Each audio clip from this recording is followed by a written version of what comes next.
Selamat malam, salam sejahtera. Aku yakin ramai antara Anda mengikuti cerita tentang Tengku Zafrul, menteri yang dilantik oleh Muhyiddin Yassin ketika era Muhyiddin Yassin menjadi Perdana Menteri beberapa tahun yang lepas. Dan aku pun yakin ramai orang yang bersorak gembira, terutamanya Barisan Nasional, apabila Tengku Zafrul dilantik sebagai bendahari UMNO Selangor. Satu perkara yang mungkin memeningkan kepala, membuatkan Muhyiddin Yassin, mungkin ada orang kata dengan aku, mereka kata mungkin Muhyiddin Yassin sekarang ini menyesal kerana melantik Tengku Zafrul sebagai Menteri Keuangan. Dan Tengku Zafrul pula, ada juga yang mengatakan bahawa Tengku Zafrul telah bertaling tadah, mengkhianati Muhyiddin Yassin dan juga seorang pembelot. Aku pun tak tahulah mana satu yang lebih tepat. Tengku Zafrul ini, dia lupa daratan ke, dia pembelot ke, dia pengkhianat ke atau sebagainya. Aku pun tak tahu mana satu yang tepat. Kerana yang pasti yang melantik beliau sebagai Menteri Keuangan dahulu adalah Muhyiddin Yassin. Namun demikian, ada lebih besar rahsianya di sebalik pelantikan Tengku Zafrul sebagai Bendahari Barisan Nasional Selangor. Ada lebih besar isunya di sini, yaitu menonjolkan Tengku Zafrul mesti diiringi kesediaan pemimpin lama berundur pergi, termasuklah Zahid Hamidi. Adakah dengan pelantikan Tengku Zafrul yang ditonjolkan ini membuatkan pemimpin-pemimpin lama yang sudah veteran tua seperti Zahid Hamidi terutamanya yang mempunyai kes mahkamah bertimbun-timbun itu akan letak jawatan dan bersara? Bersediakah beliau memberi ruang kepada anak-anak muda?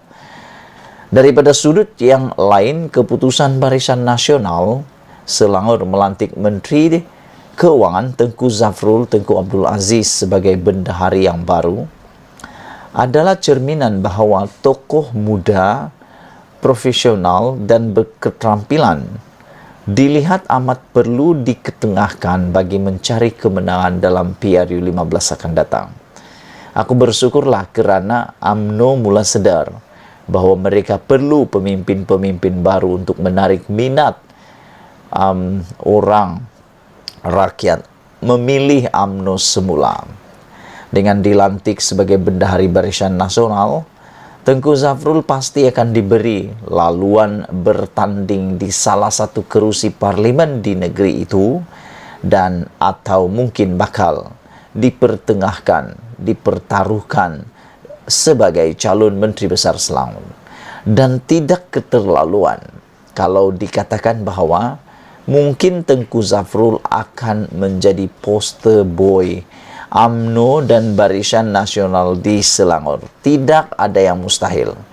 Kalau sudah ada yang mengatakan bahawa Tengku Zafrul adalah bakal Menteri Besar Selangor, tidak juga mustahil beliau wajib menjadi poster boy di Selangor.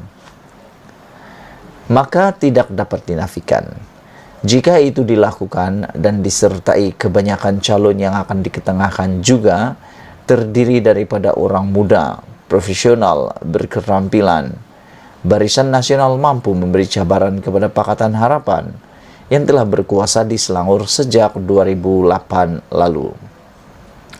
Contoh telah ditunjukkan dalam PRN Melaka dan Johor, di mana barisan muda dan berkelayakan yang ditonjolkan terbukti mampu menghasilkan kejayaan.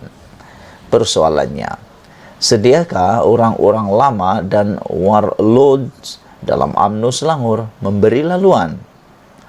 Atau mereka mau terus bersaing dan turut menjadi calon? Di samping itu, jika UMNO dan Barisan Nasional benar-benar ikhlas dan serius inginkan kemenangan, selain melalui Tengku Zafrul yang telah diketengahkan di Selangor, perkara yang sama juga mesti dipraktikkan di peringkat pusat. Sebagaimana di Selangor, Melalui penonjolan Tengku Zafrul sebagai pembawa aura baru, tokoh-tokoh muda hendaklah juga ditonjolkan di peringkat parlimen bagi menggantikan watak-watak lama yang sebahagiannya adalah umpama tumor kepada parti. Kalau perkara itu dapat dilakukan, UMNO dengan sendirinya berjaya menghantar mesej yang jelas dan mudah difahami kepada rakyat bahwa mereka adalah parti yang sedia berubah mengikut kehendak semasa dengan menukar pemimpin generasi lampin yang membebankan kepada generasi pempes yang berketerampilan. Sementara lagi Perdana Menteri Ismail Sabri Yaakob yang sudah diputuskan sebagai posto boy Barisan Nasional (BN) baru saja berumur 62 tahun, pemimpin yang lebih tua daripada beliau harus sedar diri. Inilah masanya mereka pergi berundur diri. Tidak perlu lagi mereka turut sama berebut dan bergelut untuk terus mendapatkan kedudukan dalam parti dan kerajaan. Lebih terpuji kalau semua itu dimulai dengan Presiden UMNO sendiri menunjukkan teladan, berlapang dada, dan berjiwa besar, mengumumkan tidak akan bertanding lagi dalam PRU akan datang.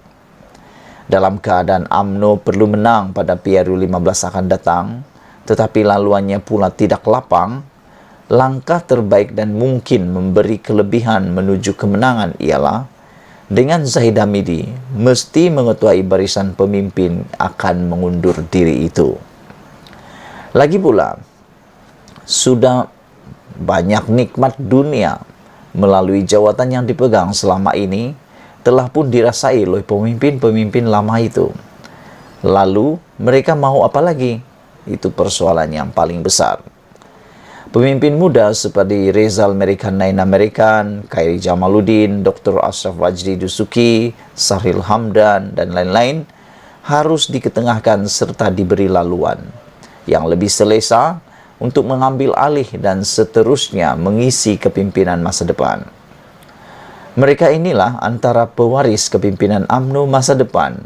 Tambahan lagi, pemimpin muda seperti Rizal Merikan dan Khairi Jamaluddin yang terbukti telah menunjukkan prestasi memberangsangkan melalui jawatan menteri yang mereka sandang sekarang. Tanpa kesediaan pemimpin lama berundur dan memberi laluan lebih selesa kepada pemimpin muda berwibawa, berkelulusan dan berketerampilan mengambil alih kepimpinan, UMNO bukan saja gagal menampilkan wajah segar yang boleh memikat hati pengundi, lebih teruk lagi atau lebih buruk lagi akan menimbulkan tanggapan umum bahwa pelantikan Tengku Zafrul sebagai Bendahari Selangor tidak lebih hanya sekadar retorik semata-mata. Sebelum kita berpisah, sila tinggalkan komen Anda. Adakah Anda juga bersetuju bahwa Zahid Hamidi perlu letak jawatan, perlu mengetuai, mengundurkan diri bersama dengan kawan-kawan yang sudah lama? Sekian dulu untuk kali ini. Jangan lupa tinggalkan komen Anda. Sila tinggalkan komen Anda, tekan butang subscribe, share video ini. Kita jumpa lagi. Bye-bye.